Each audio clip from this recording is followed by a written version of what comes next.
ინდოეთი არის კოქტეილი ქვეყანა, სადაც ყველაფერია.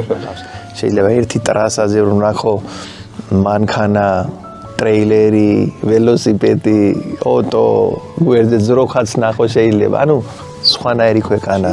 და ვინმეს რო ვიცნობ, პროსტა 1-2 მელაპარაკია და ესე ვიცნობს. უნდა დაპატიჟო. თუ არა იმ ცხოვრებაში იმ ადამიანს მეორედ რო ნახავს, ის პირდაპირ მეტყვი. დიდი ქორწილი გქონდათ. კი. ჩვენს ქონდა საშუალო ხო დიდი, სადაც იქნებოდა 900,000. გალევაში როგორ არიან ინდოეთში? მე უარს არ ვამბობ არადროს, 1-2 ჭიქაზე არადროს. განსხვავებულზე? მაგრამ კახეთში სამტრედიაში ყველგან მაქვს დალეული. ჩემი მეგობრები არიან იქითკენ. დებოსტნეული წამე, მე ხორცი წამე. ვინ ეუბნება, რომ მწვადი არ აჭამე, თუ ხაბაბი არ აჭამე. იგეც ჭამე. ხინკალიც არ აჭამე არ თქვათ რა. ხინკალიც უნდა ჭამოთ. უნდა ჭამო.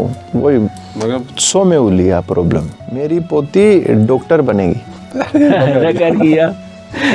ინდოელი სესილია თაყაიშვილი. კაური აღაბებია. ჩემი შვილს დოქტორი უნდა გამევიდე. თქვენ შვილებს კი ეცოდინებათ წრეში ბურთი და ხუჭობანა. კი, ყველა მეც დახუჭობანა, წრეში ბურთი და ინდოეთში ისიც იყო რგვალი ბურთები რო არის შუშის რაღაცა. Squid Games-ი რასაც თამაშობ, ეს ჩვენი ბავშვობის თამაშია. ანუ ეს ეზიური თამაშები. ხო და წავიდეთ მიშო. აი ეს ჩავწეროთ ახლა და წავიდეთ და მე ინდურად გავაკეთოთ მამების დრო.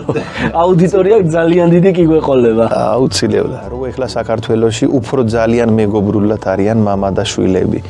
იქ ცოტა ერიდებიან მამას.